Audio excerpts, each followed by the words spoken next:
Hello and welcome to my show. Another evening of the casual engineer, finding someone to poke fun at. Well, not all the time. Sometimes I'm a bit serious, but not tonight. Tonight's a good night to have a bit of fun. Well, probably given the title, somebody out there has just decided he wants to look at a video and say, "Nah, it's all tosh, pantomime, blah blah blah blah blah." So, without further ado, let's have a look at what little fella's got to say today.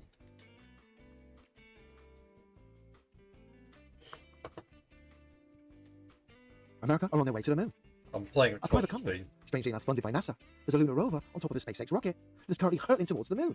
What a silly, desperate charade. Hello and welcome back to the broadcast booth at Intuitive Machines Mission Operations Center in Houston, Texas. Well, thank you for having us in the booth. I've got to say, the calming music's wonderful. Let me just center up here.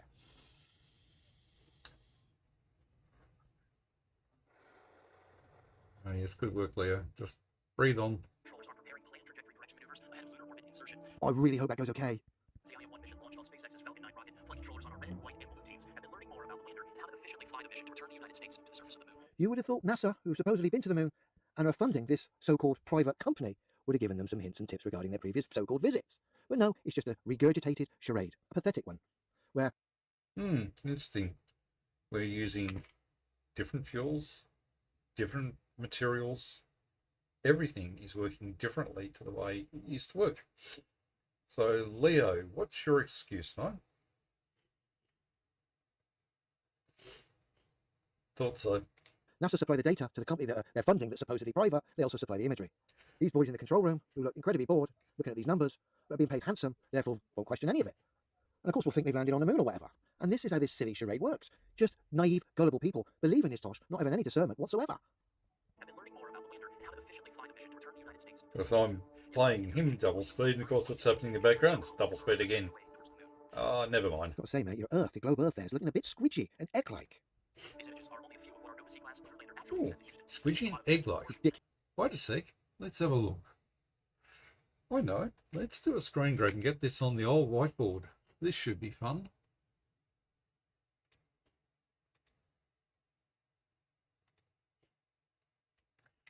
So I've got a funny feeling that the whiteboard's going to reveal a few very interesting things. Squidgy, eh?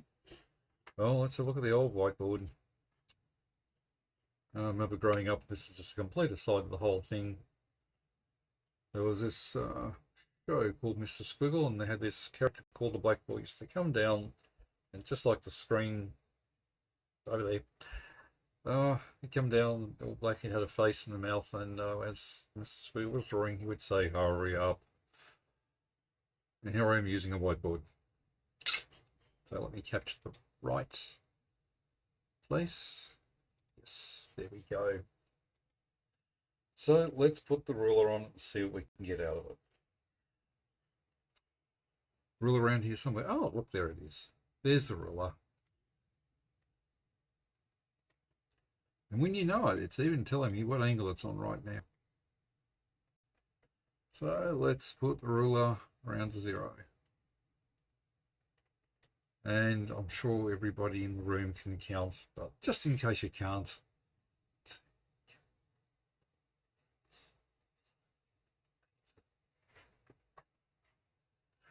got a light in the way here. 9, 10. It's about 10.2 in that direction, so what's it going to be like this direction?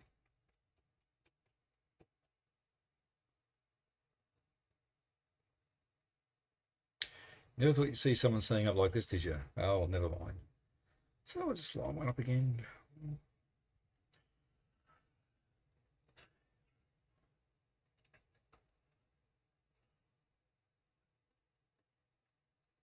Well, the difference isn't that bad, so... And I couldn't see it by eye. Leo, dumb question. How on earth did you come up with that figure? I really don't understand. Any case, let's go back to listening to the man dribble on, talking about his tosh. A little bit of luck to get images like these. Paper iteration managers program the lander's wide and narrow field of view cameras to take 5 quick images every 5 minutes for 2 hours, starting 100 seconds after separating from SpaceX's second stage. So we actually got back to Earth looks something like this. Out of all these images, the ones we chose to show you. Epileptic tosh, where you show something that is impossible, the globe Earth, and flash it at us, and then claim a result. Ooh, that looks interesting. Just back a sec.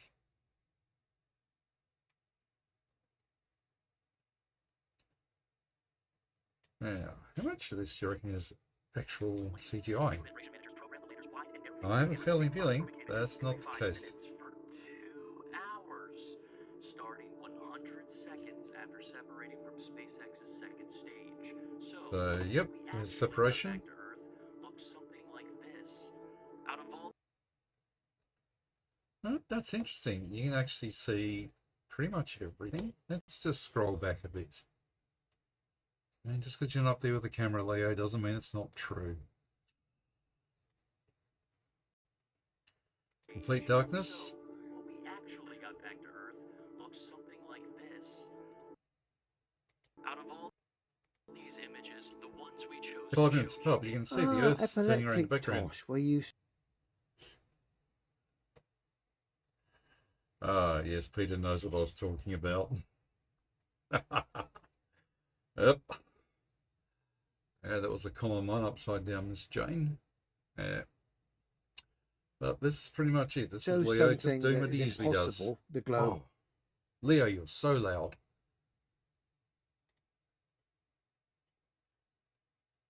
And just let's speed it back up again. And flash it at us, and then claim a result. Yeah, great. So they're flashing it at you. So like a DL man in the car park, you know, with a raincoat kind of flashing. Leo, where's your mind going with this stuff, mate? Seriously. And this is interesting. You can see the sun going round. It's very difficult to replicate that stuff in programming, and I know because I've done graphic programming, this is not something you can replicate easily. But there's still people think otherwise. To believe in the globe and space at this point in time. And when I say space, they All right, here we go. claim these rockets and space stations are in a vacuum. Okay, they claim that they've Okay, so claim they're in a vacuum. left the air pressure system of Earth and gone to this place of a vacuum. For that to be real and happening, these rockets and spacecraft would have needed to go through a solid wall. So, guess where he got those words from? Yep, you guessed it, Mr. Oakley. No, you can't have pressure without a container. Huh? But we've got weight in the atmosphere. We've seen evidence of that many times over. And here it is. I'm not a flat earther. Don't call me a flat earther. I get very upset. And what does he do? Says the very things he claims that they're liars about. Ah, Leo, you've done it again, mate. The solid wall would need to be there to separate the air pressure system from the vacuum of so-called space. Fact, not an opinion, a scientific fact. One that proves this is just a silly charade anyway. Then they show you the globe, you know it's tosh. You just look at it anyway, it's just regurgitated tosh. And then what they actually show you is like an epileptic nightmare of... Yeah, I think every debunker has looked at stuff like this, and what do we notice? There's a commentary. There's no evidence backing what he's saying. He's just gone, it's tosh. Well, why? An explanation of why might go a long way to having people think you're a better person than you actually are. That's good stuff.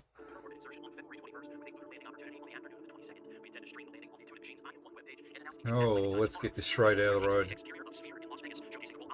Yeah, whatever. So the big question is, will this so-called moon landing be pushed to success? India tried, failed. Japan tried, failed. Of course, being America. And of course, they supply the data anyway. NASA, that is.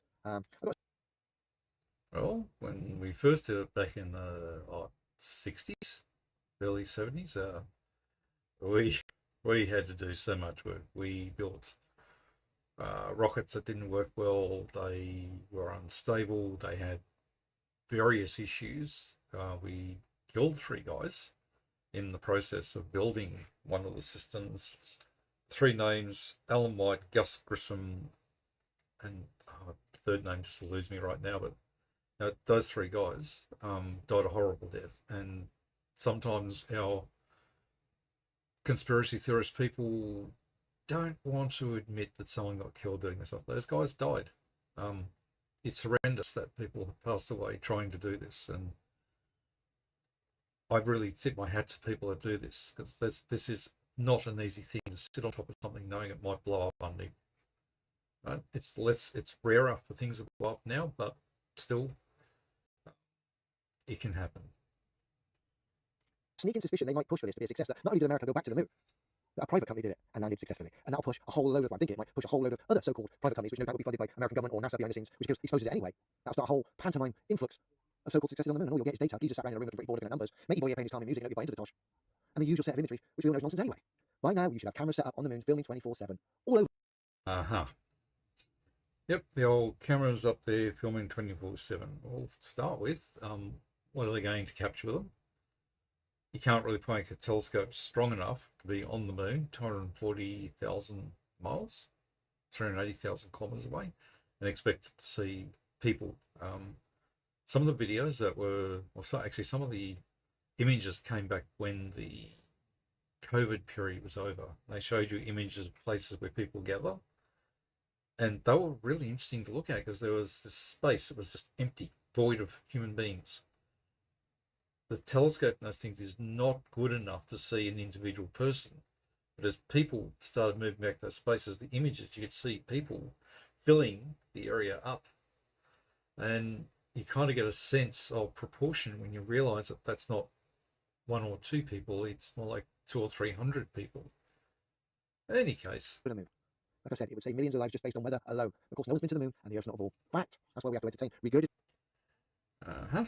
And a guy called EV Blog, Dave, his name is, he did a rather interesting trick. He went back and found one of the original photographs that looked down on a particular landing site, and he grabbed satellite imagery from the more recent excursions up there, and he overlaid them, and they're an exact match because there's no atmosphere on the moon. All the footprints, everything's still there. Take a tosh of well. what we just experienced here. Have a good one, everyone. Well, Leo, we know that you like to think that's something else, but well, never mind. Never mind. But let's get back to what we're thinking about. Leo, you've just gone through all of that. You haven't provided an ounce of evidence that says this is why it's tosh. Nobody's ever brought a piece of the firmament back.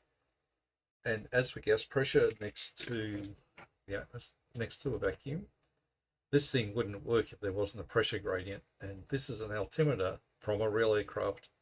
Before you say it's got an electronic thing in it, no, it's driven by the air pressure.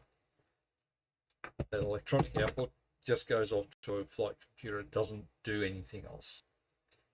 Well, that's enough for the night. Leo, all I can say is I'm going to put on a falsetto voice for this one. What a fine mess you've made! Night, everybody.